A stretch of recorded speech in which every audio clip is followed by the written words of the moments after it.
అస్సలాముఅలైకుం, నమస్తే.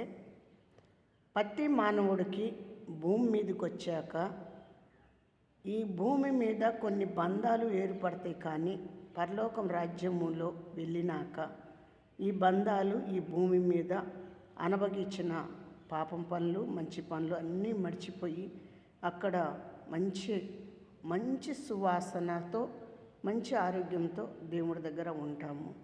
భూమి మీద నరులతో ఉండ అనుబంధము, నరులతో ఉండ పాపము, నరులతో ఉండ దృష్టి పరలోకం రాజ్యంలో ఉండదు. దేవుడి దగ్గరనే మంచి ఆరోగ్యం ఉంటుంది.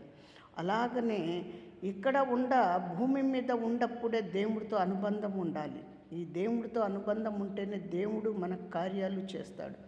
దేవుడు పరలోక రాజ్యానికి తీసుకెళ్తాడు. నువ్వు రక్షణ పొందుతున్నావా, మారు మనసు పొందావా, మంచి మనసు పొందావా, అందరితో సమాధానం ఉంటున్నావా, ప్రేమతో ఉంటున్నావా? చాలా దేవుడు చెప్తున్నారు, మంచి మనసుతో కలిగి జీవించమంటున్నాడు. మనం కూడా మంచి మనసుతో కలిగి జీవిస్తే పరలోకం రాజ్యానికి వెళ్తాము. అందుకోసము వెళ్ళినప్పుడు బంధాలు లేవు, వచ్చినప్పుడు బంధాలు లేవు. భూమి మీదకి వచ్చాకనే బంధాలు, అక్కడికి వెళ్ళినప్పుడు బంధాలు ఉండవు.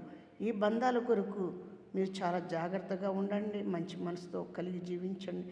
దేవుణ్ణి ఈ నిత్య కొలవండి, నిత్య పూజించండి, నిత్య ప్రార్థన చేయండి.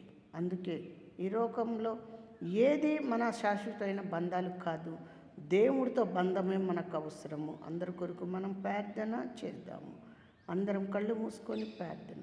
నా దేవా, నా రక్షకుడా, పరలోకం తండ్రి, నీ నామానికి మహిమ, ఘనత, ప్రేమ ఇవ్వండి, ఆశీర్వదించండి. ఘనమైన దేవ, ఆశీర్వదించి సృష్టిలో ఈ భూమి మీద మమ్మల్ని తీసుకొచ్చి తండ్రి యాత్ర ముగించిన దాకా మీ కాపుదల పెట్టి, మీ కంజిష్టి పెట్టి, మీ దేవదూతల్ని ఎంట కాపుదారిగా ఉంచి, మీ నూతన సంవత్సరం పొడుగుతా మీ కాపుదల ఉంచి రక్షకుడికై ఉన్నావు తండ్రి.